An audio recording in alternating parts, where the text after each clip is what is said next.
Good morning and welcome everyone. We're very pleased you're here. Please welcome to the stage WTW Chief Strategy, Innovation, and Acceleration Officer, John Bremen. Hi, good morning. Yes, if they keep adding words to my title, it's going to get too long. But great to have you all today bearing the elements and the traffics and the motorcades. I got in last night, so it was all going great, got through the tunnel, came out at the other side, and not exaggerating, there was a traffic jam with 4 different motorcades, all arguing who got to go first down 2nd Avenue. It only happens once a year here in New York. We're great to have you all with us. I'm going to do a very quick introduction and also want to start by thanking our partners, CGI and NACD, for putting this together, and then to Deloitte and Weil, as well as, of course, WTW, for making all this happen. It just obviously a tremendous amount of work, and we're really in for a great conversation today. I was asked to start the opening just by talking about some broader context for stewardship, for climate, for ESG in the current environment before we get started. And we did a study of directors around the world and found that ESG is still varying considerably by geography. I spend a lot of time in Europe, and I spend a lot of time in North America and a little time in Asia, and it's like being in different worlds in these different governance circles. You go to Europe, you're having one set of conversations. You come back to North America, you have a completely different set of conversations and say, do I live on the same earth as those other people I was just with last week? Because it doesn't feel like it. And then I'll go to Asia, it's a different thing. But one of the things that's really interesting is in Europe, the environmental concerns related to climate and other are at the forefront. In North America, the social elements got a little bit of a lead, but the environment is coming back. And then in Asia Pacific and Latin America, which are younger to sort of the climate governance and ESG governance, it really is about governance. And when we look at the continuum, early, the first stages of ESG really were all about governance. Then it actually evolved to the social, and then it evolved sort of to the environmental. And so when you look at the evolution, this is where things are going, right?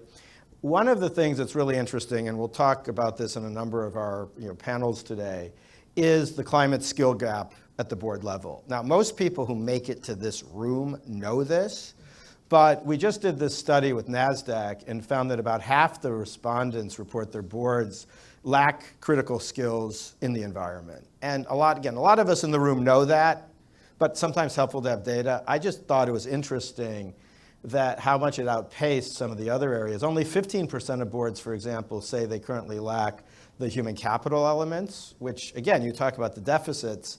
That's a big deficit, but the climate and environmental deficit is even bigger. And governance, about 15%. In other areas of socials, 26%, which is also high. So this is good data to validate, I think, why we're here today and why there's such a burning platform to address some of these issues. Now, from our perspective, sort of the non-executive director roles continue to evolve. When many of us went to director school, right, the list of things we were going to think about was far shorter than this, right? I don't remember a class on pandemic, right? But what's fascinating is 78% of the Global 2000 had pandemic on their list of risks to watch out for.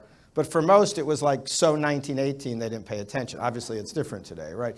When you look at all the other things, employee well-being, cyber, AI, quantum, climate, talent, consumer patterns, supply chain, social unrest, business model disruption, interest rates, investment volatility, financial crisis, reputation, media scrutiny, heightened fiduciary responsibility, it's a lot, right? It's a lot. We know that.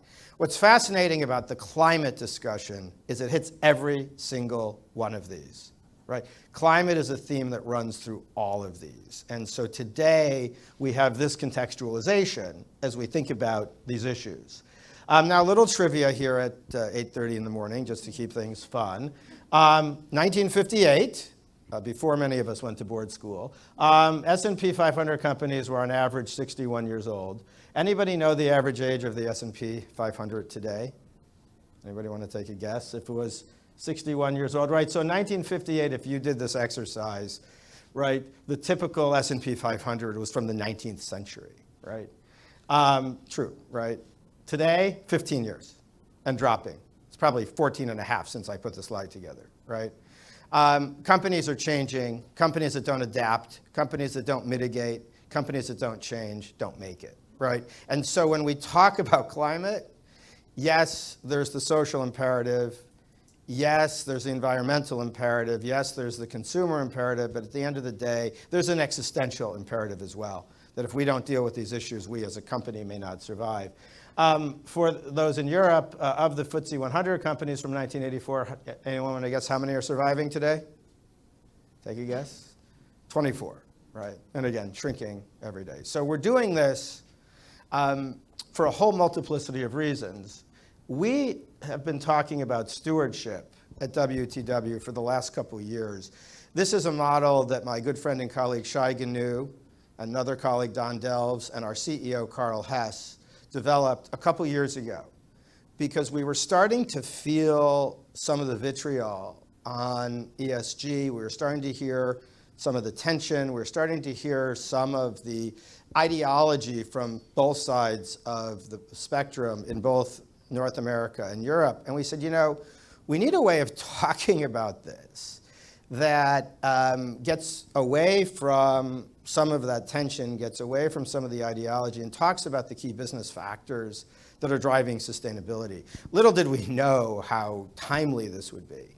But we realized that, and no one's going to argue that a board's responsibility is the careful and responsible management of something entrusted to one's care. I've been working with boards literally since I was a teenager, and nobody, I think, in any boardroom I've ever been in would argue that that is our job. So when we look at the elements of stewardship in today's world, we tend to start with purpose, right? And yes, consultants develop this, so there's 5 Ps, right? Of course, right? Had to do it, sorry.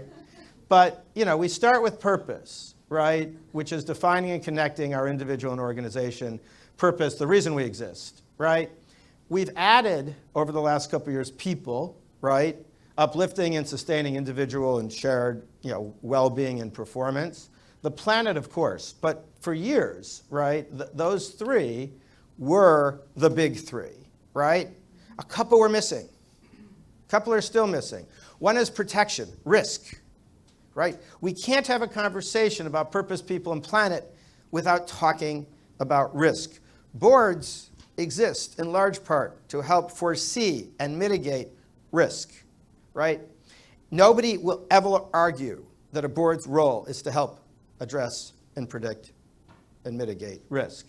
And then performance, right? The outcomes. All of our data, everywhere we look, suggests that the companies that are aligned between their purpose and their actions perform better. It's not an ideological question. It's a practical question. If you align with the reason you exist, and you align your people and your customers and your owners and your board and all your stake and the regulators, you're going to do better. If you also have people who are healthy and engaged and committed and staying, you're going to do better and rowing the same direction. Planet, any company that has a strategy to understand, predict, and mitigate and address climate challenges is going to do better. Companies that manage their risk are going to perform better, right? And so this model has really caught on as a non-ideological way to have a conversation about topics which, for some reason, have become polarized in many regions, right? We know ESG is growing up. I mentioned earlier there's a lot of different reasons companies do ESG. Some, and many of you in this room, may just be doing it for compliance reasons. It's great, right? It's great. Others are doing it for social responsibility reasons, focused on the values and company purpose, aligning the values across multiple stakeholders. And then some are doing it because of their strategy. They're in businesses that need to retool because of climate concerns. They're in businesses that have commercial opportunities because of climate concerns. They're businesses that are reshaping their customers and their markets or their geography, strategy, because of climate issues or other issues. And it's really important to know which of these 3 a company is doing or which combination, because companies that are doing it only for compliance but talk social responsibility end up often getting called out, as we've seen, right? Companies that are doing it for strategy reasons but don't understand its strategy, they actually just think it's compliance, don't invest enough, they don't go far enough, right? We can all think of examples of that as well. So understanding which of these you're in or which of these combination you're in is critically important. And it's a board's duty to understand this and to act accordingly. And so again, this is sort of an opening for the understanding that, as I said earlier, the corporate stewards act in the best interest of all stakeholders. A lot of people quote Adam Smith, right, incorrectly, saying that there's no role for sort of aligning, doing good, doing well, and doing right. I actually, because I'm such a nerd, went back and read Wealth of Nations and Thanksgiving of 2018 because there had been so much misquoted. I'm like, I'm an economist. I read Adam Smith when I was a teenager. I don't remember him saying a lot of things he's been quoted as saying. And you read it and you realize, no, actually, and Milton Friedman also said this, there's nothing wrong with doing good. There's nothing wrong with doing right as long as they lead you to do well. And as it turns out, companies that do good and do right outperform those that don't about 80% of the time, right? And so from that reason, we believe that purpose-driven and evolved organizations are adopting ESG commitments, client commitments that promote sustainability and positive business impact. A lot of companies today are de-emphasizing the three-letter acronym ESG and doubling down, tripling down into climate, right, because they have real risks. Doubling down and tripling down into well-being, into DEIB, into governance, right? Whatever you call it, the important thing is that we are aligning our values, our actions, our risk, and our performance. So with that opening, I am very pleased to present our sort of opening fireside panel, which is, again, my colleague Shai Ganu, Alexandra Bolton, and Lucy Nottingham, who are going to lead us in a tremendous conversation about where to take all this. So without further ado, welcome.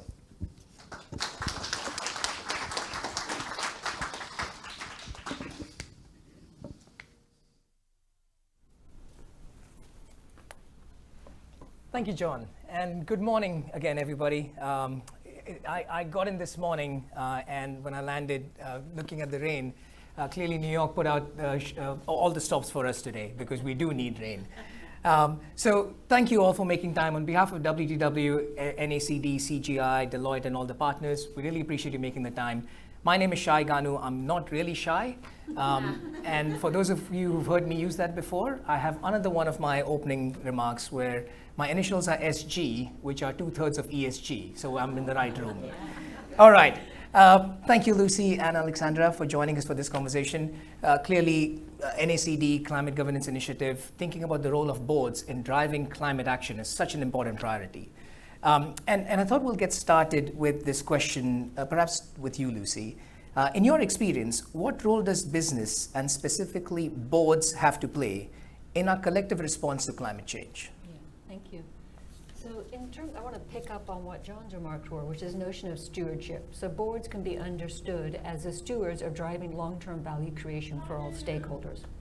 So I'm going to ask the mic team, what do they need me, do we need the mic turned on or something? Okay, is that better? It is. Yes. Great, thank you. So let me repeat, in terms of what role does a board play, if you've been picking up on John's remarks, that boards are the stewards of long-term value creation for all stakeholders. So if you take that as the opening statement, then you can understand the role of the board is to look out and look forward and look and ask, is the organization positioned for success under current and future conditions? So that this is not getting into any particular governance model, but that's a conversation. And you can also consider position for success by any factor, but that's asking ourselves, looking at the changes and the trends that are coming down the pipeline 5-10 years down the road. Is our organization, are our strategies going to succeed? Are we going to have products and services that people want? Are we going to be part of the enterprise value chain that we need to be part of? Are people going to want to work with us? Do people want us in their community? So the board's role is to think about that stewardess. So that's sort of like the duty, if you will, of the board to do that. But I would also mention a little bit just briefly on the capacity of the board. It's interesting to note that boards are not management. They are not running the company in a day-to-day business. And I think that's a key thing to bring out, because people sometimes think, well, the board will do that. And it's like, oh, not necessarily. We could unpack that a little bit more. But they're above the fray of the day-to-day. Running a business or any organization, it's hard. There's just day-to-day. It can be sometimes hard to look out, look up, look down the horizon. And the board is in a luxurious position in some ways to have that capacity. I think I finally mentioned, and then I'll turn it over to Alexandra. Many board members are involved, the boards of their organizations, longer than the management team. For the management team, sometimes to say, think out 5, 10 years, it can be hard, but a lot of board members, a lot of directors can be involved in organizations for 5, 10 years. So that thing where we have lists of items that are on the agenda and people think, that'll never happen. Well, a lot of boards have actually seen it happen. So that's in terms of the capacity. So I'll just sort of stop there and we can unpack some of those things. Thank you, and I think these are really important themes, both in terms of capacity, but the why, right? And the why behind this has to be a business imperative. And so perhaps, Alexandra, turning to you, and congratulations on your new role as the Executive Director of Climate Governance Initiative. What's your perspective on this topic? So boards are in a unique position, as Lucy says, to take that umbrella and that long-term view. They also have experience. It's a tough crowd. Yeah, definitely. Getting the hecklers from the back already. See how this works. I was going to say, no, I'm shy, not Mike. But Yeah. I think you're right. Any better? It's on. Definitely on. Is that any better? Okay. yeah, that's better. Is that? Okay. Is that better, guys? No. I'll try and speak as loudly as I can. Is that better? Oh, here we go. Here we go. So I was saying boards are in a unique position to be able to take that umbrella, your long-term view, to do the horizon scanning, but they also often have a unique set of skills compared to the managers who are working within the company. They're sitting on other boards, they're bringing in perspectives from other organizations, from other remits, and actually the problems our grand challenges, including climate, they're all about systems. And you need that understanding of other areas as well as the board and the company on which you're sitting. So the board directors have that fantastic view that you don't get anywhere else. They allow us to look at what the company is doing and making sure that the company is proactive rather than being done to, positively looking at how do we create a resilient company? How do we make sure that we're adapting, we're mitigating? And that, for me, that's what the board is positioned to do. Thank you. And just for your benefit, the whole mic issue was planned because we do want to make the point that when it comes to climate issue, we have to speak with a louder voice, all of us collectively. Yes? Smooth. All right. Smooth. So on that note, Alexandra, maybe I'll ask this question to you first. So we've spoken about the role of boards and the critical role they play in this equation. But what support do boards need to help them tackle these issues? How do boards get started on this? And then Lucy, I'll ask you the same question. So the World Economic Forum has created eight principles which lay out good climate governance. Okay, let's try this. Is that any better? Shall we try the handheld No, mic? I'll just I can make another pun that you've got to take matters in your own hand. There we go. Any better? No, not better. Any better at all? There we go. Fantastic. You have to take matters in your own hand. We do, indeed. literally. So what was the question? Yes, what do boards need? They need help defining what does good climate governance look like, what should they do, and helpfully the World Economic Forum has created 8 principles which lay down what boards should be thinking about, how they should be looking at climate governance. For me, one of the biggest things is information, is clear information, clear understandable information, not in jargon, but that people can understand. And that doesn't mean you need to be a climate specialist, but it means you need to have an understanding of that. They also need to be able to learn from their peers. So this peer-to-peer learning, seeing what has worked really well and duplicating that, so making sure that we're following very good practice. But also when things haven't worked, looking at that and not repeating those failures. So boards have a chance to learn from their peers, from others in the community, not just in their own fields, but in other fields. They need to be structured well. I'm sure Lucy will talk more about that later. So the structural piece, the incentivization piece, and making sure that reporting and disclosure is done well, I think is incredibly important. Thank you. So Lucy, perhaps the same question, but a slight nuance. Because a lot of what we talk about should apply to the entire ecosystem, right? And typically the larger organizations, the one which have more access to resources, they have perhaps been on this journey longer than some of the smaller to medium organizations. So perhaps in the same question about what support do boards need, if you put the lens of, let's say, small to medium enterprises, even listed or non-listed, where did they get started? Like, what advice would you give to boards to get started on this journey?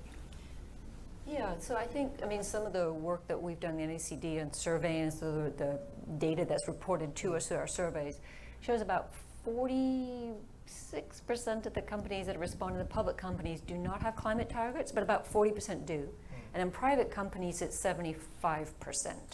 So these do not have climate targets. Now, so that's some interesting data.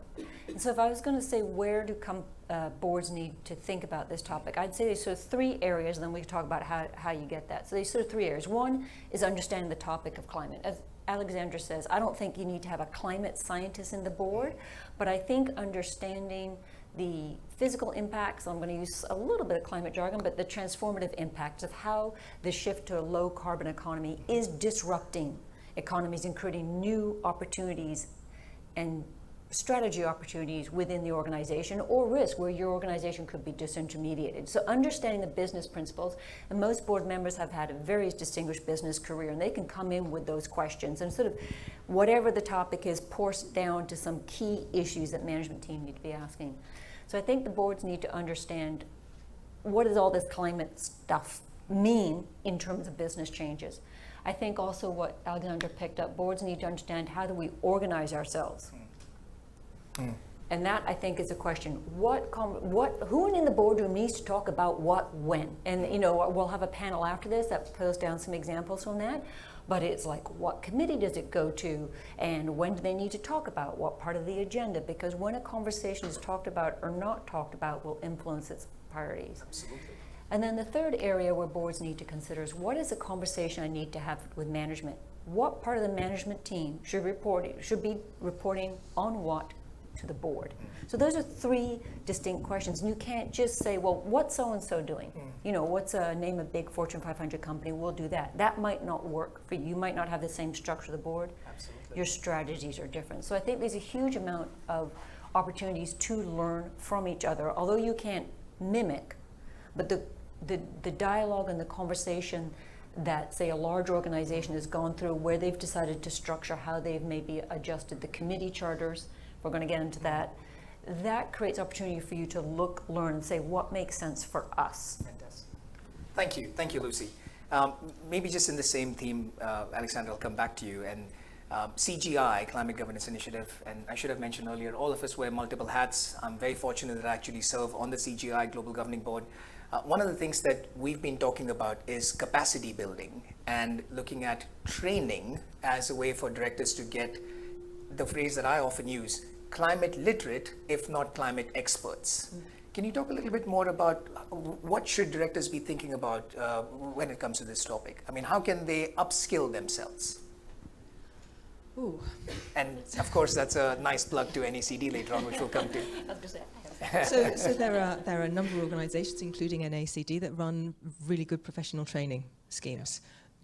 Specifically for board members, for directors, allowing them to know what they need to understand without being overwhelmed with the whole vastness of the area. So I think it's really important that we have bespoke training for directors, and we do.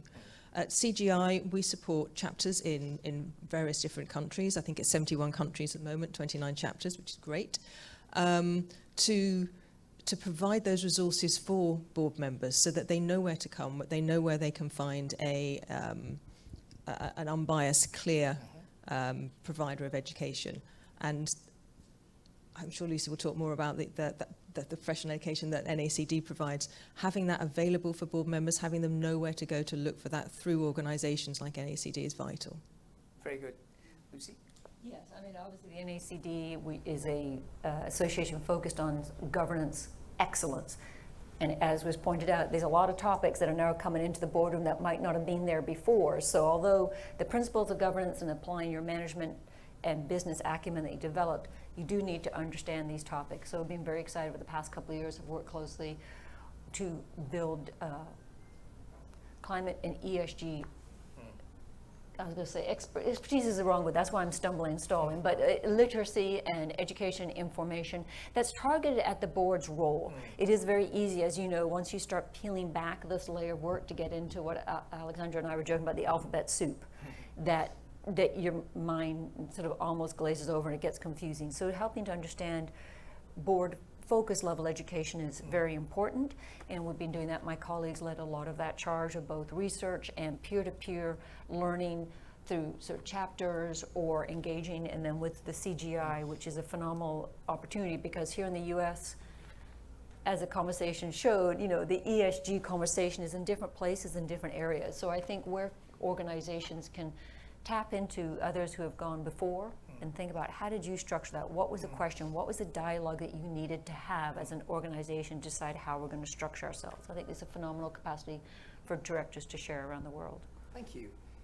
And I'm just going to continue on this support network that the NACD might be able to provide, along with, of course, other partners. But Lucy, we're really privileged that you're here in your role as the Senior Director of Content and Thought Leadership at NACD, right? And as part of that content, I guess there's a question also, where do boards go to get information and support that they may need? So beyond just training programs, because quite often boardroom sort of conduct can't be taught in classrooms. You have to deal with real life issues.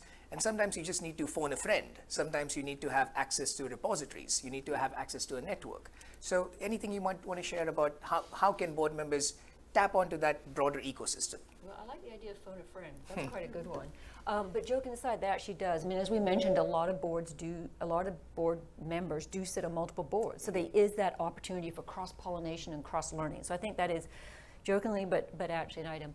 I think individual directors, as part of their role and taking the role of the degree of professionalism, do need to upskill themselves and learn not only about climate, AI, I mean all the items that are there, that's part of the job of being a director. So I think there's an element of individual education. I think boards as a whole, each board needs to decide this is a topic we need to look at and consider how do we want to look at it and agree what the conversation we need to have as a board. And then the board has opportunities as a whole to go to education sessions, to go to some of these sessions. I mean, there's a huge amount of organizations, yourselves, Willis Towers Watson, Deloitte, that are working on these issues that provide a huge amount of expertise that they can bring into the boardroom. I think there's the conferences, the education networks that we talked about, and then tapping into the global expertise. So I think there's ways of information that boards can and should, but I think the key thing is understanding this is not something that if we ignore it, it'll go away, or like just what's the regulation and what do you want me to do? I think if you do that, the boards need to think, are we going to be positioning our organization to succeed? And just compliance might be enough, but you can be fully compliant. You know, you can drive at the speed limit and still fall over a cliff, if you see what I mean. You can be fully compliant and find yourself not where we wanted to be 5 years from now. We are not the partner of choice for a lot of organizations that we want to be partner of choice with. So I think it's the role for boards. Very well said. And I really like this notion of the job of being a director. I mean, I've often said this, directorship should be a profession. It's not something that you do just to keep yourself mentally and active. It should be thought of as a profession. And if you think about all other professions, maybe lawyers, doctors, they need to keep their tools sharpened, to keep their pencils sharpened. And directors need to do that as well. But Alexandra, I'll come back to you on this notion about how should boards organize themselves. because particularly when it comes to climate, as Lucy was referring to, we've seen a few different models. There are some organizations which will set up a separate sustainability committee or an ESG committee.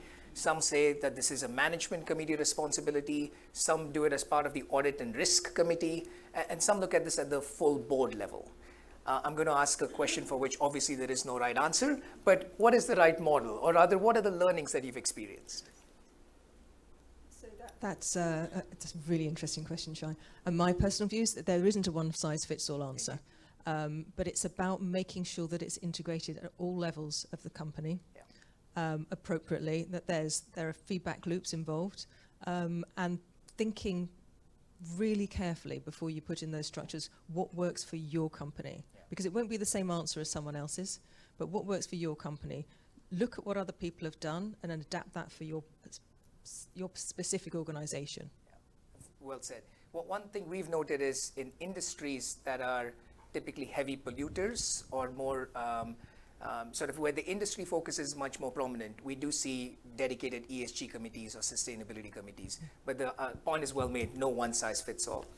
I'm conscious we need to get to the latter part of the agenda. I would love talking to you for the rest of the day. So perhaps we'll get to our last couple of questions. And Alexandra, I'll start with you. What would you like to see the council achieve in its first year? And maybe to set some context, we're all here to celebrate the launch of the Climate Action Council. So what would you like to see the council achieve in its first year? Firstly, I'm really delighted to see the council being launched. It's fantastic. I would like to see them quite simply improve the number of boards taking climate seriously and the amount of action that each of those boards is taking. Very good. Well said. Lucy? Well, on behalf that, I'm part of NACD. For our perspective, as we mentioned, we're very focused on directorship and boards being professional. So I think there's a huge amount, we've already talked about the huge amount of learning that needs to go in this space. So I think that the council will provide a tremendous platform to engage and have learning where like can come to like, where organizations that are leaders, those boards of directors can take a little bit of time and spend time with the directors that might have more questions to offer. So certainly creating a good, should we say, a safe space, but a good space to enable peer-to-peer learning, to inspire peer-to-peer action, perhaps. I think that will be a key role. And I think just having the council as one, we have other advisory councils that are focused on the sort of more traditional committees, audit, compensation, non-gov. And I think putting that at that level helps people say, hey, this is a core governance topic that's going to be addressed. So I'm very excited to see the amount of peer-to-peer sharing and learning that will come from it. Very good.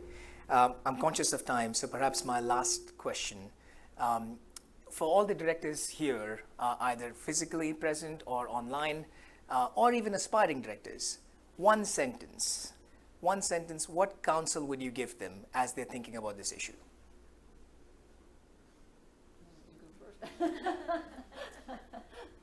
Learn as much as you can and don't give up. I like that, don't give up.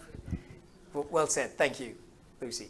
Yeah, I would say learn as much as you can and understand the topic as not just a compliance topic, but a highly disruptive trend that will impact every aspect of your business. Well said, indeed. I'm going to use moderator's privilege and perhaps just share my last comment. I'm a little bit of a movie buff, and there's this famous line from The Godfather. Well, Michael Corleone says, it's not personal, it's strictly business. And that's how we need to be thinking about this issue. This is not a moral imperative, or rather the moral imperative can only get you so far. But for truly long-lasting change, it needs to move past the moral imperative, and companies must realize the business benefits, risks, and opportunities these pose. So on that note, I know we are a very interesting launch in front of us. So first of all, please join me in thanking our panelists, Lucy and Alexandra. You please stay on stage. But I'm going to transition, and I'm going to hand over to Rita from NACD, who is going to talk through the formal launch of the council. Lucy? Sorry, Rita? Yes. Thank you. Thank you, Shai. Sorry, I just need a clicker. Thank you. No, you guys are good. Good morning, everyone. Hi. My name is Rita Alderman. I am the Associate Director of ESG Content. Can you guys hear me, by the way? Yeah. I'm the Associate Director of ESG Content at NACD, and we are delighted to be here with you today to launch our Climate Advisory Council. So, as we just heard earlier, climate governance is still shaping and forming. And we really see this council as an opportunity to drive a broader climate governance awareness in the US boardrooms, essentially. And in order to do this, we are putting together a group of very experienced directors, committed directors, and also subject matter experts to share approaches and discuss challenges around the climate crisis and how it's affecting business. As Shai just said, it's all about business. So looking at it from different industry perspective, from the business perspective. And while doing this, what we're also hoping to achieve is to enhance a little bit and further the mobilization of the board of directors community. As we said earlier, the uptake has, it's still growing and forming. So we really hope that with this council, we'll be able to engage further with that community. Our council is off to a great start, and we have an impressive group of directors. Here with us today, we have two of them. We'll hear from them later. Deanne, Sonita, thank you so much for joining us, and we're looking forward to hearing your discussion. Not only those directors are bringing a great passion for the climate issues, but they're also bringing a very diverse industry background, spanning from retail to telecom. I have to look at my note because I don't know it all, but manufacturing, financial services, energy, healthcare, biotech, and food industries. And I think that the industry discussion is very important when we talk about climate risks and opportunities. So we're very happy to have that wide range of industries represented. We also have directors who sit on both the public companies boards and private company boards. As Lucy was just sharing with us earlier, the members from our NACD board oversight and practices survey, we see a wide gap between the practices in public companies and private companies. So it's nice to bring together that group to be able to really share across sectors, but also across different type of companies. We are not doing this alone. NACD is grateful to its partners. First, I'd like to extend a very warm thank you to our CGI friends who have been extremely collaborative and thoughtful throughout this whole process and our whole partnership. But also we have sponsors, Deloitte, Weil, WTW. Thank you so much for sharing your lead experts with us and being very supportive throughout this initiative. So finally, we're just starting with a group of 9 directors. And we are, I think, the more the merrier, right? So if anybody here is interested in learning more about the council or joining our group for the discussion, please do get in touch with me. You have my contact information there. I also have a bit of a weird name, G-H-I-T-A, that is pronounced Rita, that's me. And please come find me at the break or just email me and I'll be very, very happy to further discuss with you. Thank you very much. And we are now moving on to our panel discussion, discussing leadership challenges and opportunities for taking climate action. I'm inviting Kristen Sullivan from Deloitte. Thank you again for your partnership. And Sonita Lanto and Deanne Hurd, who are 2 members of our council, to come and share their experience with us. Thank you.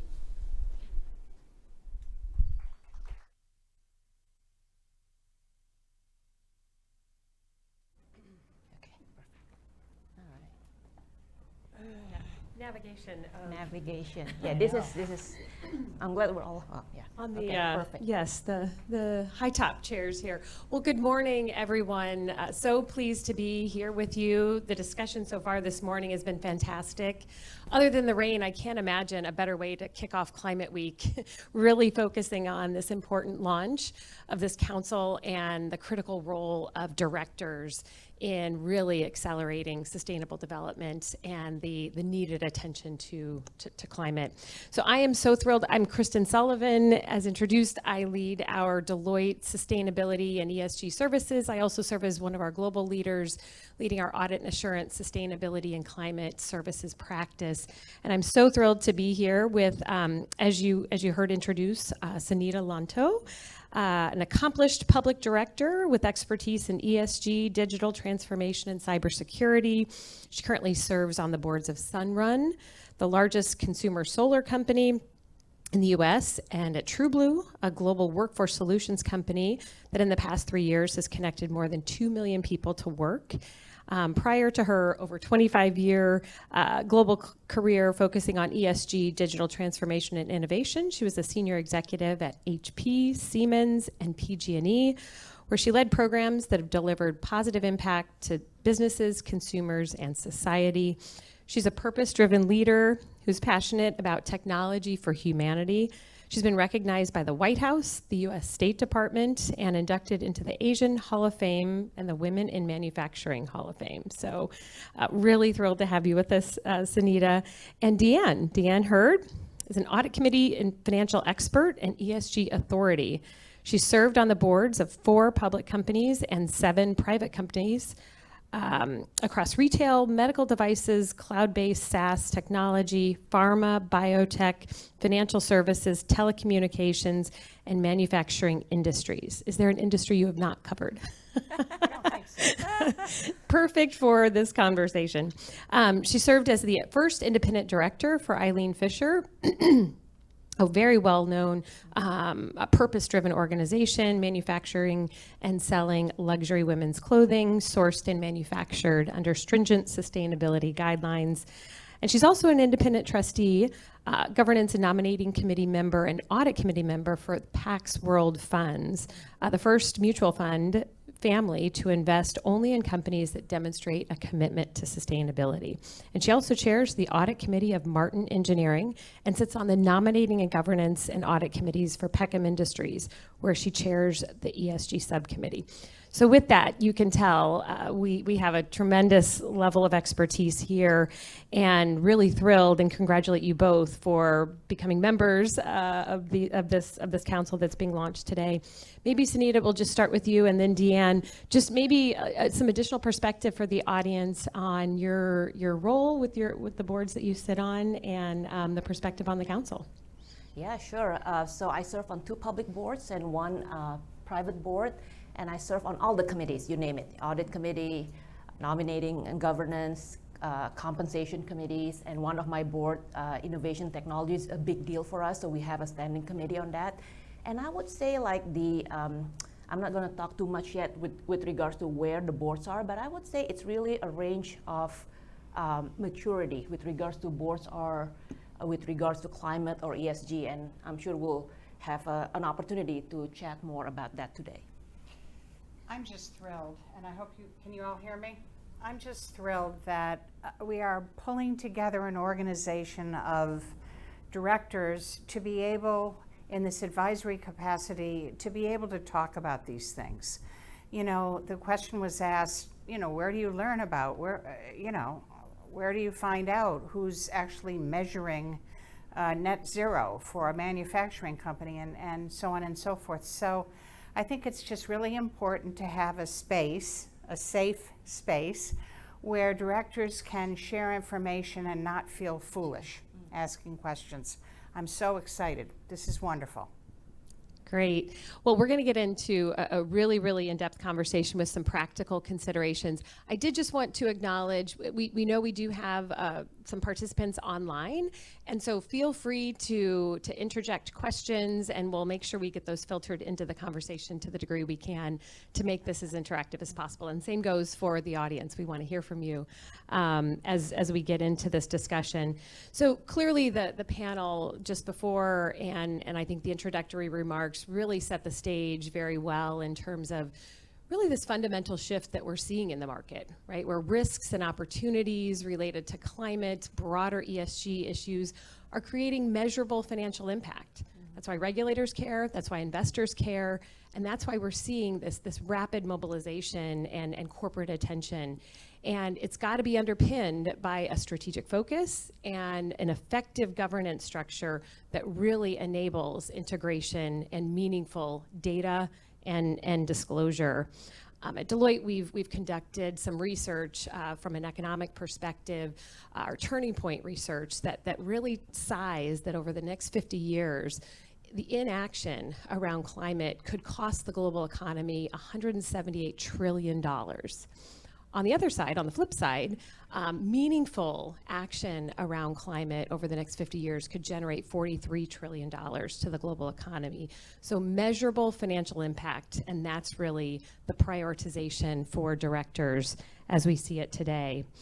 So again, could not be more thrilled that we're going to dig into some of the real considerations around how boards think about this, how they act, how they organize, and then importantly, while compliance, as we heard earlier, compliance is not the name of the game here, especially for directors. There is a very fundamental shift that we are seeing in the regulatory landscape, which clearly drives a very clear set of table stakes actions by boards today. So let's start with the real concrete focus on climate change in particular on the board's agenda. And Sunita, maybe I'll start with you just to level set your perspective, in particular from a U.S. Company perspective and U.S. boards. You know, where do you feel U.S. boards are today around the climate agenda? Yeah, that's a great question. And I think as probably all of you can tell, I would say there's really no one size fits all with regards to boards are, because first, I think each company, depending on which industry they're in and have unique sets of challenges and opportunities, and especially materiality, how material ESG or climate for that particular company. So everyone is different. And then second, I think it has been mentioned before, people are on a different journey. You know, some companies have just started perhaps on their journey. Others have started some time ago, have collected some data, experimented with some programs. And some of the most advanced, I've had the opportunity to actually be involved with some of the more advanced ones, have actually been able to leverage ESG and climate to help, create competitive advantage, new business, incremental business, and also help them manage material risk and opportunities for long-term value creation. But I would say net, regardless of where you are on your journey, I kind of feel there are a few guiding principles that, are good to keep in mind. I think first and foremost, just ensuring that ESG and climate is actually part of your overall business strategy. So, you should not be asking, what is your ESG strategy or where is your business strategy? It should be one. And then second, I think understanding materiality, because the truth is, I think like ESG can be the kitchen sink, right? The truth is things will be very different for some companies, what are material for them versus the others. So I think doing that materiality assessments, really understanding which ones are actually material for you, very important. And last but not least, and I think this is where board of directors come in, is ensuring that your programs actually have the support from the top, have the right tone at the top, from the board to the C-suite, and have enough resources and budgets and goals and metrics to make it meaningful. Really, really helpful. Deanne, jump in. Well said.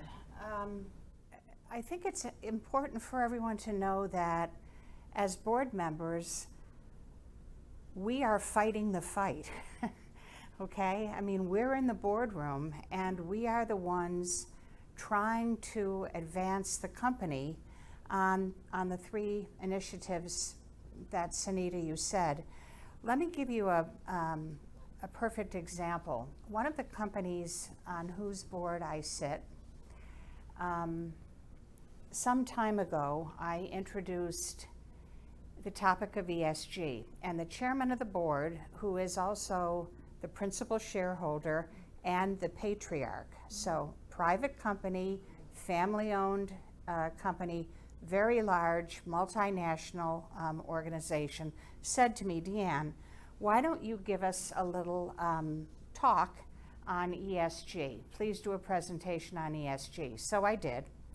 And at the end of the presentation, the chair, in front of, well, all the shareholders actually, and the board said, thank you so much for that information. I do want you to know that I am not a tree hugger, and I do not believe in climate change.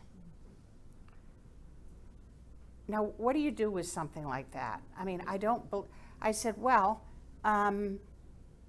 it's not actually like Santa Claus or the Easter Bunny. It's factually based, but tell me more. And what is your reserve? Why are we holding back here?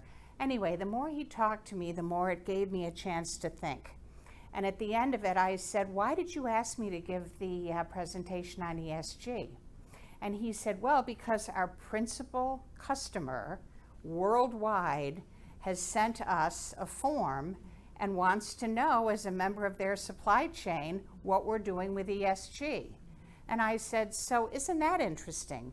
Your principal customer, profit, your principal customer wants to know what you're doing with ESG. I said, that's pretty important. And he said, yeah, but once again, I get back to the fact that we'll tell them what we're doing, but I'm not with this scenario. And I said, let's think about the products that this company produces. And it's a company that produces products for heavy manufacturing, industrial situations that are all geared towards safety of the employees. So I said, you don't understand this, but you are a pure ESG company with respect to the S. All of your products have to do with safety. Why don't you concentrate on that and talk about that?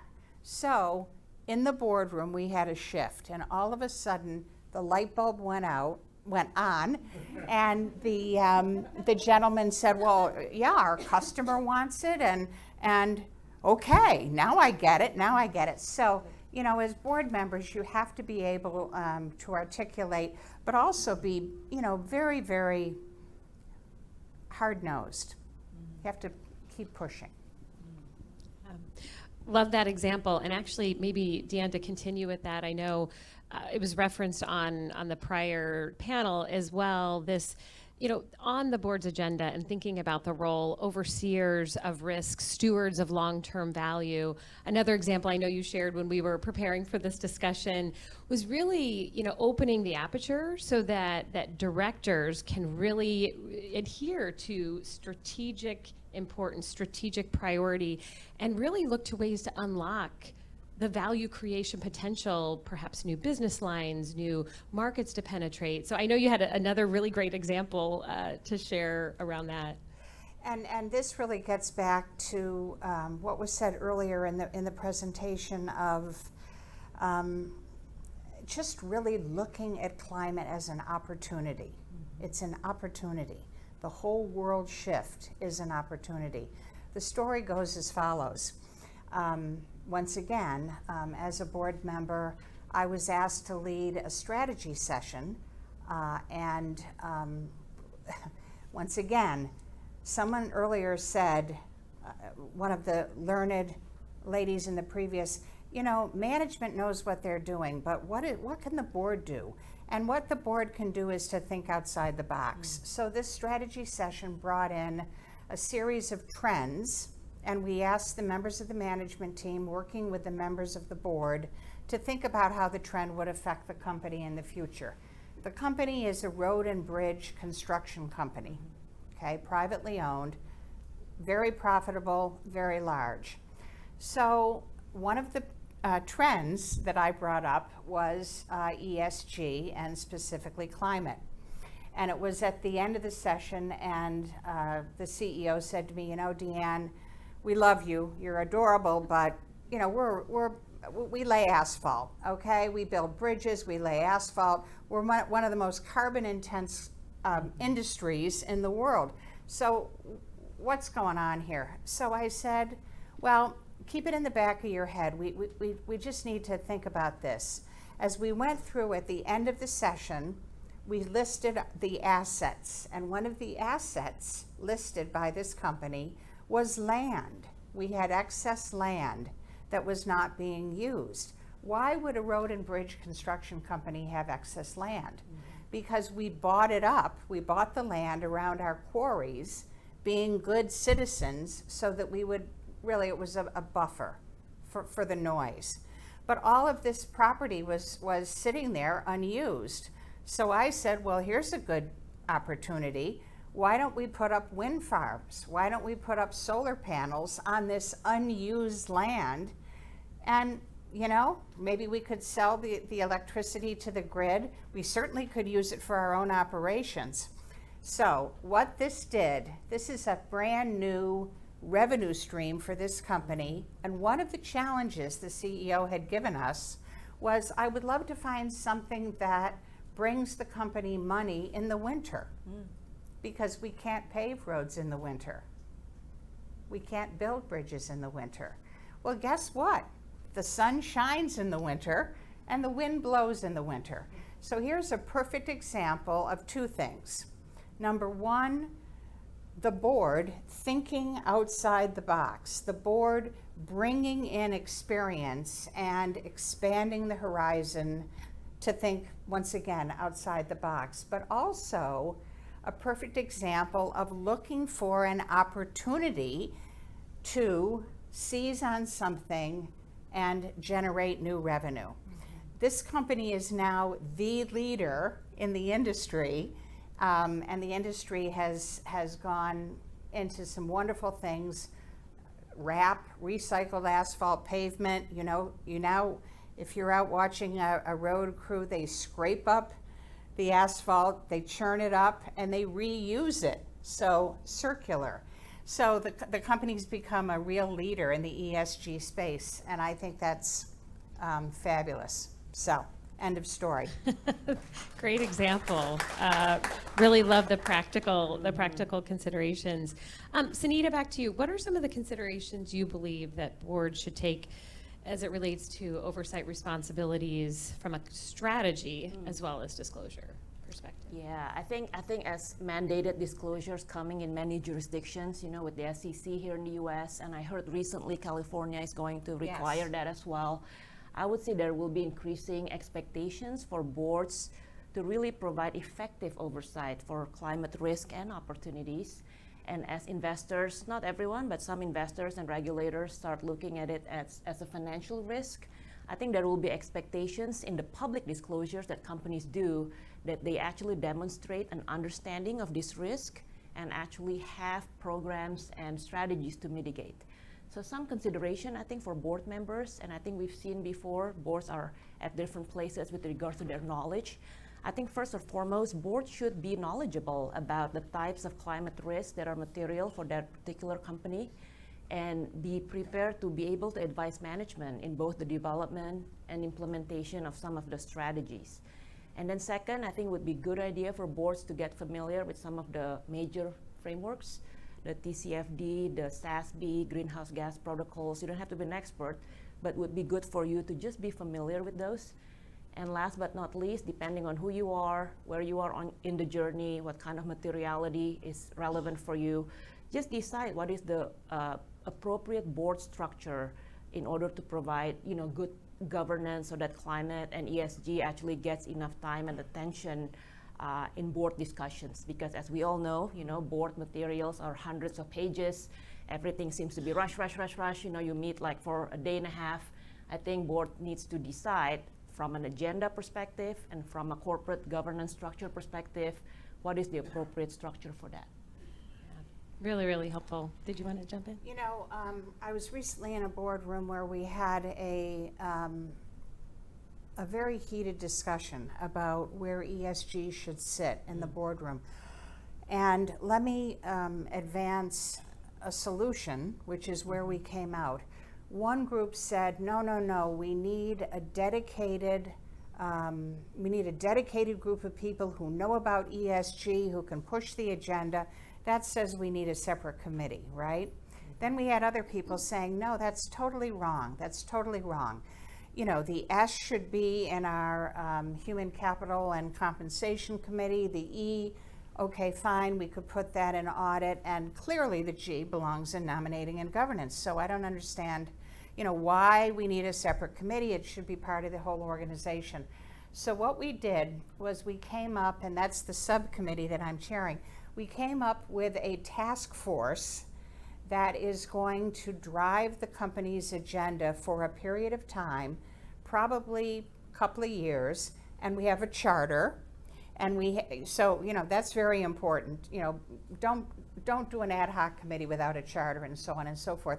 But the whole purpose is to get the ESG initiative started, and then it's understood that we're going to break it into the other committees. So that's sort of a bifurcation, which has worked really well for this company. But yeah, right on. And I would say there's no one size fits all, as you mentioned. So at Sunrun, for instance, you know, granted we're the largest residential solar in the United States, the 5th largest solar owner in the world. ESG, by definition, sustainability is integral to our business. Yeah. And so we decided we do need something dedicated, but we decided to actually change our nominating and governance committee into governance and sustainability and change the charter. But then my other board, who is Workforce Solutions, they basically connect people to work. I would say sustainability is important, but maybe not as material as other things, such as, you know, ensuring upskilled and equitable workforce. So in that particular instance, actually the overall oversight for ESG sits under nominating and governance, but it does work very closely with audit for the risk, enterprise risk management and controls for reporting, and also with compensation, because in both cases, actually, we do have ESG metrics into our compensation. And just to mention one more thing, I mean, as you know, third-party assurance may or may not be required till next year, and for some companies, even till 2025. But I do think, you know, I think boards, especially public companies, need to start thinking about applying the same rigor with regards to climate reporting to ensure that you have it when it is required. And for us, we decided it's going to be Deloitte, will be the third-party attestation, and the other one, EY. Well, really, really helpful. I know we touched on the board composition point, and you both just provided some really, really great examples. And maybe just for a bit of sort of level set oversight or overall context, we, Deloitte, over the past 3 years have conducted some research of the S&P 500, just as one proxy for really how practice around organizing as it relates to climate oversight has evolved. And just 3 years ago, we saw that there were about 30% of the S&P 500 who did not provide any disclosure around where, if there was explicit oversight remit established at the board level or at a committee level, and where that sat. Just this past year, that number's down to 3%. So we went from 30% to 3% of non-disclosure of oversight responsibilities at the board level, which is tremendous in terms of a short period of time, but I think is just purely reflective of the critical importance of what both panelists here have shared and those before us, that the explicit oversight responsibility being really clear from a charter perspective, from an organizing capacity perspective, is the starting point. And then the operationalizing of this oversight becomes really critical. I love the point you made in terms of, as we also dug into some of this research, where we still see, in large part, over 60% of this population really assign oversight, broadly speaking, to the Nominating and Governance Committee. Yeah. We are seeing that change, though, as we look to, no different than the way management is really driving integration of climate ESG considerations across the entire organization. That's no different with the board, right? Being really clear on the remit of the existing structure. And the example that we talk a lot about with our clients is, you know, when you think about the need to really understand, if you look at the remit of the audit committee, right? Really understanding the disclosure cycle, the systems, the processes, the controls, the capacity, the capabilities that exist within the organization to drive high quality, meaningful disclosure. What could put that at risk? The Comp and Benefits Committee needs to understand, if we're going to start assigning metrics to incentives and compensation, we need to make sure that the infrastructure is in place that doesn't unintentionally provide motivation to misrepresent, underreport, over-report, to really drive outcomes that are in the interest of the organization, or that could potentially compromise that practice. Just on the point of expertise, you both touched on it at the board level, and there's clearly the debate around climate expertise in particular as we talk about sort of the structure of the committees. What are your thoughts on, you know, everything from, you know, really intentionally looking to bring in expertise from a board composition perspective versus all the way to the other end of the spectrum? We've talked a lot about education, upskilling, business relevance of these issues. How do you see that sort of playing out in boardrooms? I have an opinion. I don't know if it's the right opinion. I think first and foremost depends on how truly material the risk is for your company with regards to climate. I would say if you're an oil and gas company, coal company, that kind of industry, sure, you might consider to bring a climate, call it expert, onto the boardroom. But I think for many companies, the discussion is always around, and I'm sure you're very familiar with this, Deanne, it's like, then how many experts do we need to bring into the boardroom? You know, we need cybersecurity expert, we need digital expert, we need climate expert. And at the end of the day, I think the board needs to be well informed, they need to be educated. There are other ways you can achieve that without actually getting an expert to sit in a board seat. You can get advisory consultants, advisory board consultants from the outside, because at the end of the day, regardless of whether you're a climate expert or cybersecurity expert or digital expert, I think most boards would like someone who's more of a well-rounded business leader who understands strategy, finance, in addition to that specific expertise that he or she has. At least that's my opinion. Oh, yeah. I agree wholeheartedly. I mean, the day that you walk into a boardroom and somebody says, here's our cryptocurrency expert, here's our, it's not going to work. It's just not going to work. Every single board member needs to be educated on all the things that we've been talking about. Digital, yeah, cryptocurrency in my situation, climate. This is where organizations such as NACD and the wonderful advisory committee that we're forming come in. You know, you need to be able to learn, go someplace and learn, but no, the job of a board member is to help management create value for all the stakeholders.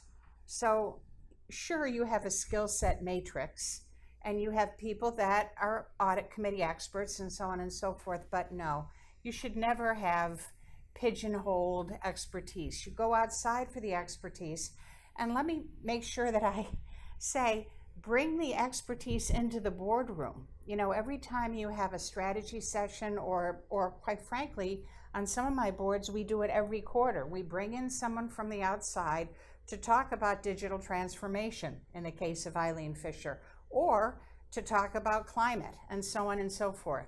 So no, got to have a well-rounded board that's knowledgeable. Great. Great, really helpful. Let's pivot a little bit to a bit more of an emphasis on disclosure, regulation, and you know, as we talk about it at Deloitte, this emphasis, the confluence that we're seeing, this dramatic shift in the market, this regulatory push, which really is serving as a catalyst for business transformation. This is not just driving a reporting exercise, as we've heard. The compliance is critical, but that's just the start to really trying to determine how to unlock the ability for the organization to drive resilience and long-term value. And so we're seeing a rapid confluence. We've got the EU moving fast and furious. We're all still eagerly anticipating where the SEC and when the SEC might land on not only the climate disclosure, but the other components of the ESG regulatory agenda will be really critical to understand. We've seen legislative actions like last week out of the state of California, which could be a really important indicator as to where some leading states might move to follow, and really this move towards enhance the importance of enhanced, high quality, timely disclosure that really provides that insight into the way management and boards are understanding these risks, preparing, making choices, allocating resources to really drive value into the long term. And so I think the fundamentals in terms of the role of directors, the role of boards in helping challenge management appropriately, helping to advise on what are those practical sort of no regrets moves that every organization should be taking today. I think it's becoming increasingly evident that boards, as you look at this whole suite of regulatory developments, the emphasis on transparency around governance and around the role of the board is really elevating the attention that this is not just a disclosure exercise, that there will be accountability to how at that highest governance level the organization is really prioritizing these matters. And so I think maybe Sunita, starting with you, what do you think are some of the most significant challenges for organizations, public and private, as we see the influence of these developments influencing players across all parts of the market? What are those practical challenges, and how do you see companies really navigating that from a cost-benefit perspective? Yeah, sure. I would say the first challenge is around expertise. I think some companies, especially those who are maybe just starting out or in the middle of their journey, they may not have the expertise internally in order to understand materiality, and also in order to develop a program that not only mitigate risk, but also explore opportunities. And then the second challenge, and this is perhaps more for smaller and mid-size, I think most large companies do have dedicated sustainability department, usually under supply chain, but smaller and medium-sized companies, they don't have resources internally. A lot of time, these work are on top of other people's day job, and it's not clear with regards to who's actually leading the effort. It is a cross-functional, multiple work streams all over around the companies, and they also don't have the systems to actually get the accurate and granular enough data, and the ability to actually, even after they have the data, if they can get the data, to be able to actually present it in the disclosure in a way that actually are meaningful for stakeholders. So I think those are probably the two main challenges that I've seen, and how you can overcome that. I think as a board member, as Deanne have said, you have to push. Your role is to kind of like set the right tone at the top, that this is important, this is part of the integral to the business strategy of the company, and perhaps advise management to approach the different work streams in a cross-functional effort that is actually led by an internal senior leader that has a passion, but also has the respect and also the buy-in from all the other departments in order to be able to lead successfully. When you're talking about regulation, though, I find myself in today's world really focusing on and sitting on the boards of private companies, large, successful private companies. So when the ESG conversation starts, it's always, well, I'm not really concerned about the SEC, coming out with climate regulations because we don't report to the SEC. So I'm not, not that concerned about it. Well, that's great until, and I have a specific example, but that's great until you start getting questionnaires from the banks who are lending you money, from the communities in which you're building the roads and the bridges, right? And so on and so forth. I do a lot of advising of boards, and there's one company, and here we are in the beautiful space of an insurance company, but this was a workman's compensation insurance organization. So they didn't have any property insurance concerns of their clients or anything like that. And the CEO had told me a long time ago, we don't care about ESG, we're a private company, see you later, basically. Well, one day I got a phone call from the CEO on a Sunday, and he said, "What are you doing tomorrow?" And I said, "Well, I don't know, I'm going to get up and I'm going to get on a bunch of Zoom calls and whatever." And he said, "I'm sending a jet to pick you up in Providence, Rhode Island. We received a questionnaire from AM Best, which of course is the insurance rating agency, and there are 16 pages of questions on ESG, and we don't even know what the letters stand for." So there you go. There's a regulator of a private company. They didn't even think about it. And bang, there it was. You're seeing regulation all across the board. Every industry, every regulatory body, every state. I mean, I can't begin to tell you, regulations, don't just think it's the SEC, although I'm heavily involved in that. No, everyone is putting forward regulations. Why? Because you need to. You need to. You need to measure, modify, and move forward. Yeah. Well, and I think the emphasis around, and again, from a director perspective, the various different pressure points, right? The raters, the rankers, the evaluators in the market who are increasingly elevating the attention, the focus, the regulation for sure. What we know for certain is that regulation is going to vary across jurisdictions. We know we are not going to get to a converged regulatory regime. However, the capital markets infrastructure that is evolving rapidly, that we're highly optimistic about, is the standards infrastructure. No different than in financial or more traditional corporate reporting. We have a common starting point of standards that drive financial reporting that then is overseen from a regulatory perspective. So we've seen a tremendous shift, namely this International Sustainability Standards Board, looking to set a foundation, capital markets accepted, the rigor under the oversight of regulatory bodies, and the governance structure that oversees financial reporting standards has made tremendous progress, issuing its first 2 standards. We know out of Europe, one explicit regulatory regime is setting their own standards.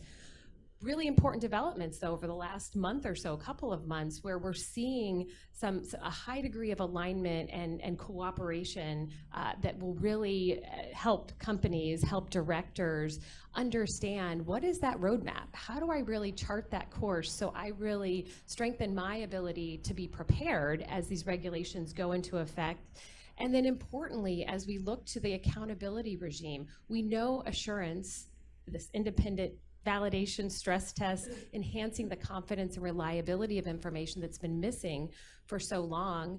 We know high quality recognized standards drive risk mitigation, drive adherence to consistency in how you think about materiality, the considerations, the transparency, and importantly, enable assurance. And so it's a really important set of building blocks that we now have in place. And would really, we continue to hear this, there's an alphabet soup out there and we can't navigate and it's very noisy. I think we're seeing a tremendous amount of progress. And I think that's a helpful reference point for directors in particular, no matter which committee you sit on, to really understand and help advise the management team around those clear, concrete steps that can be taken, not just to drive risk protection and preparedness, but then to really unlock again that opportunity to lean into to where the company is going and capture that value from the market. So would love your perspective. Though, this is going to be a ridiculous question. How many people in the room are familiar with SASB? The SASB. All right. Thank you. So it's very, it's very important to have standardized, especially with materiality, I think, but 77 industries. That's what we need. We need standardization, but we also need a recognition that every industry is different, right? Every industry is different, so good. Likewise. Yeah. No, yeah. We're all on the same page. I know. It's interesting. I used to not be a fan of standardization with respect to ESG metrics, especially when it comes to climate, for that very reason, because I think the climate discussion and the whole ESG discussion, but especially climate, is so different for different companies. But I've come around. You know, I mean, there can be a set of standards that you adhere to and still keep your own industry focus. But I don't know. I don't think personally that we should be so worried about one standard. I think we should be worried about moving every company on whose board we sit in the right direction. So yeah, no, that's a great point. I know we've got time, and we wanted to allow for time for discussion. Dan, I don't know, do we have any questions that have come in online? Good. We do. We have 2 questions. You can take whichever one you like. One is about what advice would you give to a director who has been asked to join the board for her or his climate expertise, right? You've suggested perhaps that's not what you'd go for, but what if you have? And then the second question is about liability. The audience questioner asks, you know, what if you're not able to change the point of view of your other directors? Is this a personal liability for you as a director, and do you think about that? Yeah, go ahead. I'll take the first one, Dan. And the question was, you've been put on the board because of your climate expertise. Okay, and I've been there. I would say that the number one thing is take it slow, okay? Remember my story about, you know, my chairman who said, I don't believe in climate change.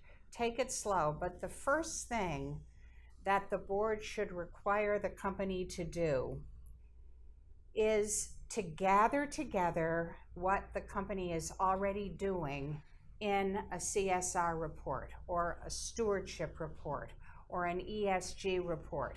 I can't stress this enough. So whoever sent this question in, the first thing that I would do if I was put on the board as a climate expert would be to sit down and gather what the company is already doing. It's pretty amazing. A lot of companies are really doing a great deal, and they don't even know it falls under ESG. So that's a very practical bit of advice. That, and I really bring in books. You know, I'll find a book that I like that talks about climate or something like that, and I might go out and I might buy 9 copies of the book and bring it into the boardroom and say, here, take this home and read it. And if you have any questions, let's talk about it at the next meeting. So try to educate. Yes, Sunita? And I would say in addition to that, definitely agreed in the taking it slow approach, but also perhaps bring some examples out there of companies who have been able to leverage climate and sustainability for business. So at HP, actually the last company I was an executive at, we truly believe sustainability was a part of the business imperative, that we want additional businesses, partly because of sustainability. And actually during my last year there, I left HP 2 years ago. I was already on 2 boards when I was there. But during my last year there, we were able to quantify that we want an additional $3.5 billion in incremental revenue from commercial businesses, partly because in the RFPs, we believe that our answers were better than some of our competitors. So I'm saying that if you're new, a new board member in a company that has been asked to join a company due to your climate expertise, of course, don't come in and want to change everything. That's not going to happen. But over time, like bring examples, showcase some companies who have been able to actually win because of sustainability. But also, like Deanne said, look at everything that the company has already been doing, because I agree with you. Many times they are already doing something. They might not talk about it because they don't know how to talk about it, but usually they're already doing something. Do either of you have a point of view on the liability? Oh. Well, you go first on that one. Well, from a shareholder lawsuit perspective, I think you have to make sure you have a D&O insurance, of course. But from a personal liability, if you were invited to join the board because of your climate expertise and you're thinking you might be able to change the company, but you are not, I think it's just to have patience, because as I said, everyone is on a journey. Probably the company is on a journey. You're on a journey with them. So be patient, because the fact that they hired you or they invited you to be on the board, that means it's a first step towards perhaps wanting to advance on that journey. And Dan, was the question, never mind whether or not you're a first director, just if you're a director and your company is not keeping pace with ESG, do you have personal liability? Well, no, of course you do. You have personal liability if the company should be going through a digital transformation and it's not. You have personal liability if the company is not moving forward from a strategic standpoint and capturing, not any more so than a normal board member's fiduciary duties. And of course, we're protected by the business judgment rule. Mm-hmm. So if you have a modicum of care with respect to the conversations and so on and so forth, you'll be fine. But I mean, anybody that's thinking about ESG only from a liability standpoint is missing the point. ESG provides opportunities which the company should grasp, but that's my answer. Yeah. Well, and I would just add, there's a lot of, I think, an increasing attention to the growth in lawsuits and shareholder lawsuits, but more broadly, we've seen some very notable lawsuits come through certain states and in other European jurisdictions. And I think to Deanne's point, I think as we talk with directors on a regular basis, boards on a regular basis, this real doubling down on business relevance of these issues, really instilling that there's a command of how climate, broader ESG issues manifest into risk and opportunity that then can surface and highlight where the boards are, the choices the board is making in executing oversight, but in some cases, the choices you're not making. So to your point about to digitally evolve, that's that some of those decision points become really concrete in terms of how stakeholders are going to evaluate how the board is stewarding the long-term value creation potential. But Deanne, did you have? The one area, and of course I sit on a mutual fund board, so it's especially relevant there, but the one area that every board member should watch out for is greenwashing. Mm-hmm. That's lying. Mm-hmm. That's material misrepresentation. So as a board member, I read everything that my companies publish, whether it's on the website, whether it's in the CEO's message to shareholders, to make sure that I know that what is being said is truthful. That is a liability issue. But, as directors, we've had that since the get-go. Yeah. And maybe just to reinforce a concrete series of steps that every organization can take, regardless of where you are on the strategic proactivity, is that materiality, the rigor, the documentation, the thoughtful analysis and conclusion around what's relevant to your business and how that guides the set of activities, the control environment. What are you reporting? How are you reporting it? What confidence level? What risk could this pose to you in this universe of information? And then instilling assurance. And Diane, actually, I just as you were talking about greenwashing, I was thinking about the opposite of it, which I totally agree with you. I think being transparent is actually a good thing as well, even if your current situation is not perfect yet. Oh. Because being transparent, and not just being transparent, be transparent, but also have a plan for forward progress, I think is highly valued because it engenders trust in the community instead of greenwashing. Good point, really good point.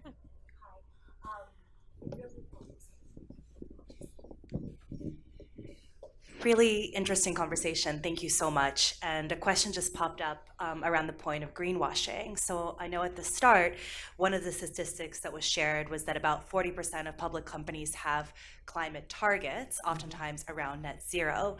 So thinking about the responsibility of a board of directors, how should they think about progress and their responsibility in ensuring that a company is actually meeting their targets, given, of course, what we know that many companies are currently off track. So where does the board come in?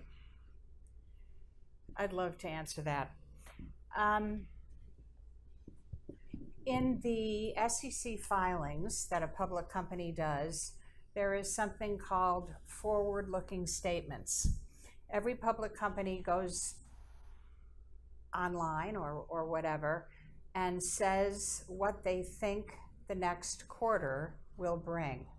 There is a safe harbor umbrella over those, over the delivery of those statistics.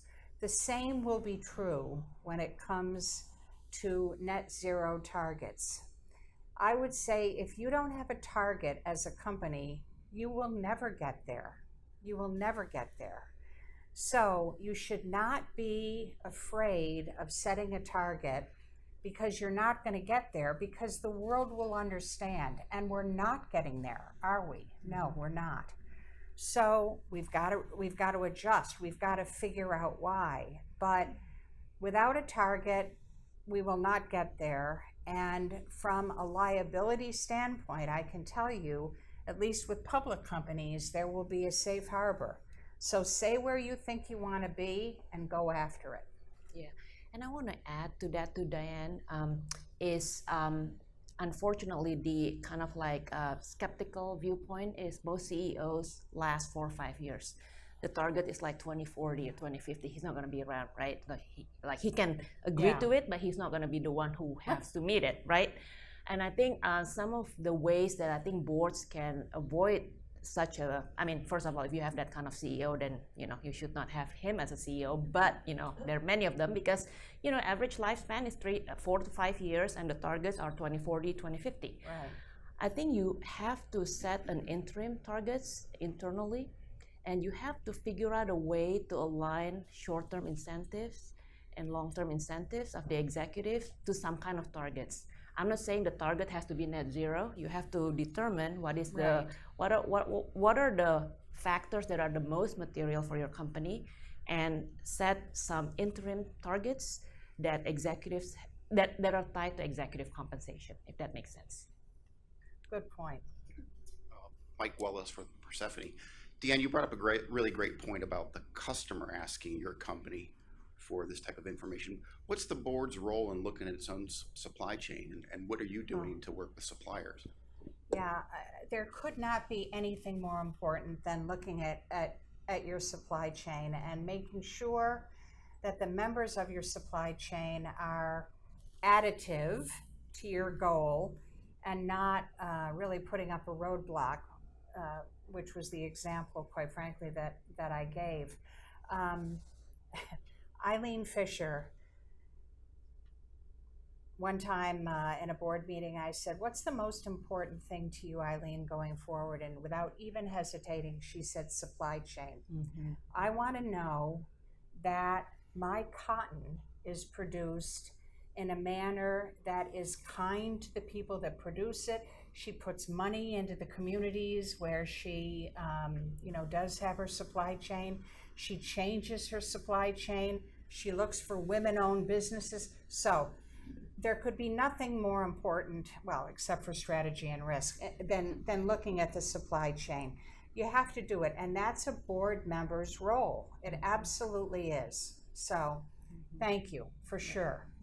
And I want to add to that too, and I think supply chain, totally agree with you, and we usually people think about supply chain from the sources, but it's actually the whole product life cycle. So Right. For instance, with Sunrun, our solar panels and batteries, we do have to make sure that we source them from sources that are ethical and no conflict mineral and all that, but also towards the end of the life cycle, we have to make sure that they're being redeployed or recycled. So it's actually the whole value chain of the supply Perfect. chain. And I would say there is a trend right now in a lot of large companies to actually put their chief sustainability officer under supply chain. Yeah. Yeah, and I love the fact that the conversation emphasis on value and risk before Scope 3 was introduced, right? And the volatility around that conversation.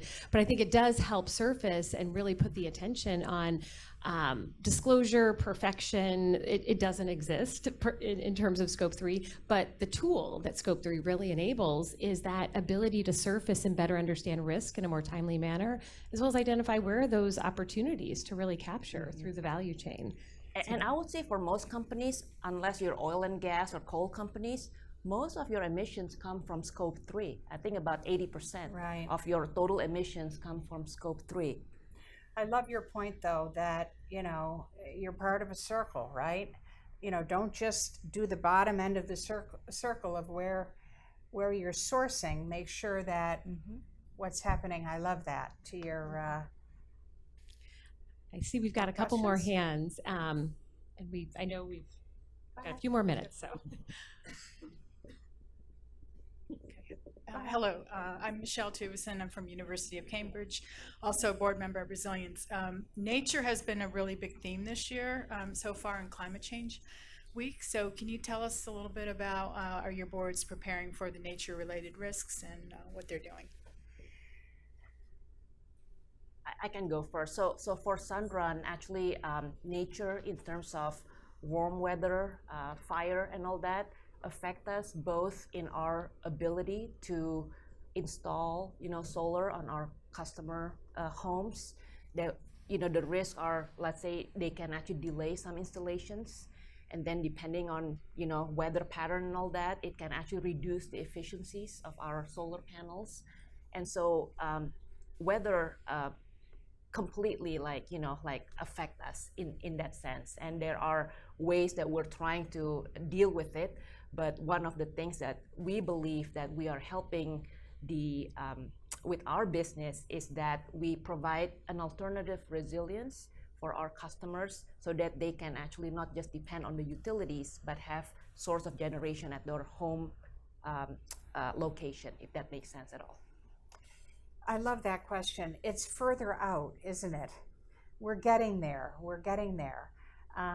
My road and bridge construction company, when they abandon a quarry, because at some point the rock is done, right? They take a tremendous amount of time in refurbishing the land.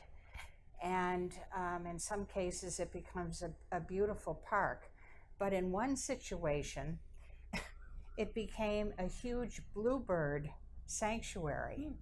And this was by choice. So we actually made it a place that a specific type of bird liked to come. And we built the little, bird houses and everything else. So yes, it should be part of the whole scheme for sure. It's out there though. It's coming, I think. And California is already happening though, with the fires and all that, yeah. What do you think? Well, CSRE and other reporting that's coming from Europe has it in there, so it's not so far out. It's not so far out. Well, Europe's ahead of us in everything, so in this area. Christina Wyatt, also with Persephone.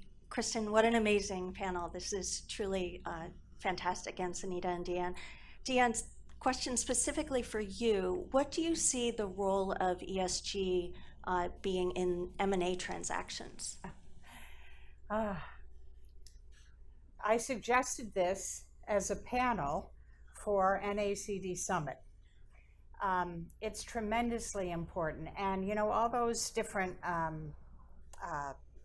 industries on whose boards I've sat, my one theme through it is that I am an M&A expert. So I gravitate towards companies that are growing through acquisition. Unbelievably important. I'm tempted to say wicked important because I'm from Boston. When we do due diligence now on bringing in a potential acquisition or whatever, it's no different from the supply chain really, but it's so much more important. ESG can totally change the value of the selling company. And every board member, whether or not you're a buyer or a seller, should understand that. Due diligence is just tremendously full now of ESG criteria. It goes to value. It goes to that top level. So it's tremendously important. I could go on for hours. We should have a panel. Sure, yeah, I think I had a real example, I guess, at Sunrun. We bought Vivint Solar about 3 years ago for $5 billion.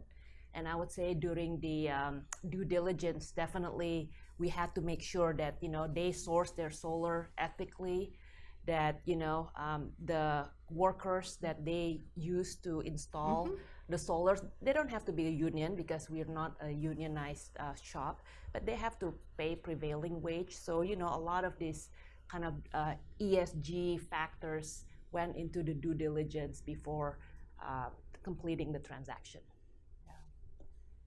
Huge value deterrent. Maybe one more quick question. Yes, thank you. Hi, thank you all for being here. This has been a really fantastic panel. My question is, do you have any advice for investors or shareholders that are trying to understand how genuinely and meaningfully their board is engaged in integrating ESG? I can't tell you how many CDP reports I've read, and more companies are checking, yes, we have board level oversight. Yes, we have linkages to executive comp, and some of those are meaningful and some of those are not. So do you have any advice for investors trying to parse through that information and understand their board's viewpoints? Thank you. Of course, it will depend on how comfortable, because I've seen companies do this differently. There are companies who are very comfortable with representatives of their board to speak with some of the largest investors. You know, of course, you have to do it in the right way, but there are also other companies who don't feel very comfortable about that unless there is an issue that needs to be addressed by the board. But I would say in situations where the companies are actually comfortable to make available a board member, a representative from the board to speak with the investors, always take that opportunity, be it with management or without management. And, you know, in situations where they may not feel comfortable, then really ask the questions to the CEO and the CFO, because those are the two that you usually meet as an investors, and then really just try to dig with regards to what is the governance structure, how many times are issues such as ESG being discussed, you know, at the board level.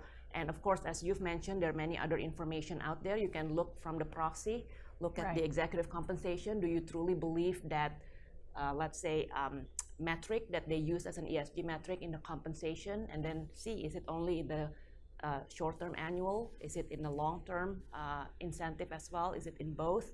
You can have many different ways to kind of gauge how genuine the company is with regards to ESG. I rest my case on Sunita's answer. Well, I think look at the filings. That will have to be our last word. So Sunita, Deanne, thank you so much for this really fantastic discussion. Thank you all.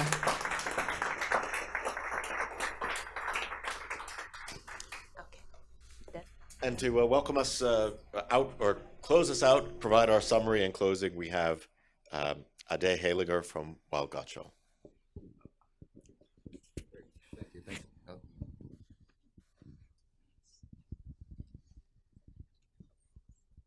Hey, can you hear me okay? Great, thank you. Thumbs up from the room. First of all, I want to thank you all for coming. I want to thank our panelists and our moderators as well for fantastic discussions. John, Shai, Alexandra, Lucy, Kristen, Sunita, and Deanne, thank you so much. It's been an amazing discussion. I've been scribbling down notes throughout. I want to thank the NACD and CGI as well. I want to thank our new council members, and congrats on a successful launch. I want to thank our partners and Sarah Wineland, who's put so much work into really bringing this event together. You know, today, I was just looking at my notes here. When we talk about climate governance, I see like two themes, right? One is, you know, what's the motivation for taking this on? You know, surely there's it's, you know, it's good for the environment, it's good for the planet. You know, for those who believe that, you know, Deanne, you can't convince every non-tree hugger, but it's good for the planet. That's a motivation. You know, certainly there's compliance. There's a growing list of compliance requirements. There's a growing list of audiences who are looking for the information regarding what companies are doing, the effects they're having, etc.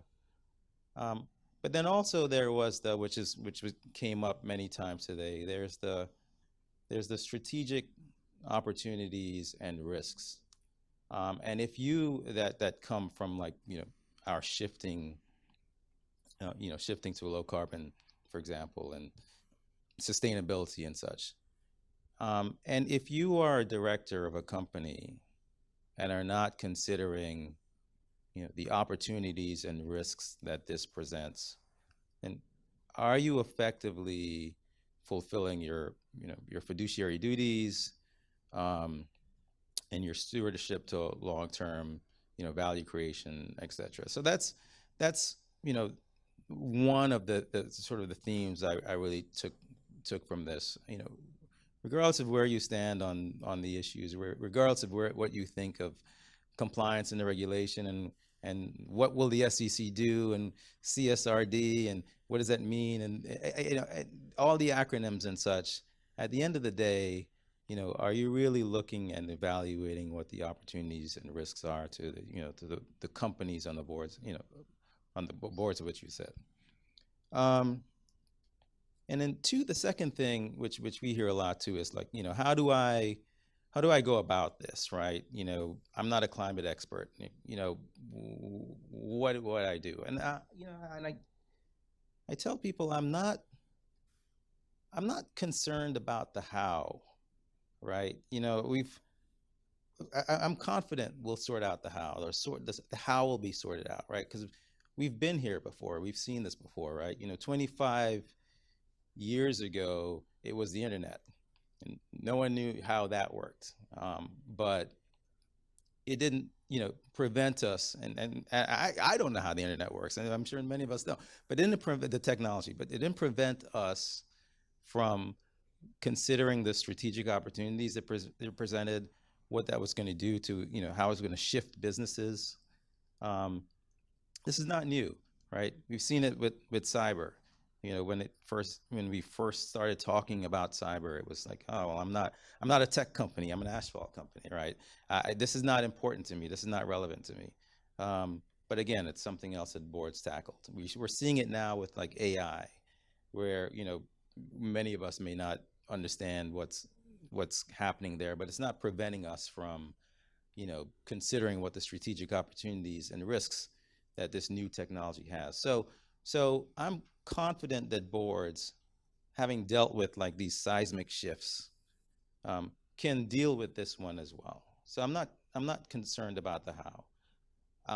I think once we have the commitment, you know, to tackle these issues, and we invest the resources, then the how will be sorted out. So, you know, as we're doing here, let's work on the commitment. Let's step that up, the commitment to tackling it. Let's inform ourselves. We don't need to be a cyber expert. I mean, a climate expert, right? Just like we don't need to be a cyber expert or an internet expert, certainly to tackle and to consider what the risks and opportunities are to our companies. You know, on the other hand, no one's going to absolve you and allow you to use that as an excuse if you fail to prioritize this on the board's agenda, if you fail to try to advance this, you know, these concerns and these risks and opportunities, and considering them at the companies in which you sit.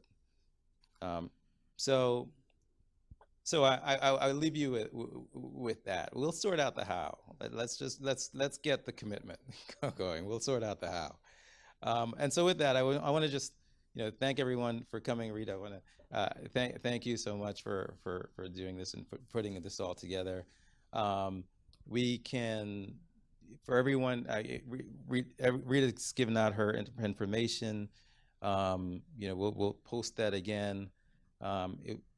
We can all stay in contact. We'll have future events, but Rita will sort of be our point of contact for ensuring that we remain and we can remain in contact and we can reach each other and such. So I'll leave you with that. Thank you very much.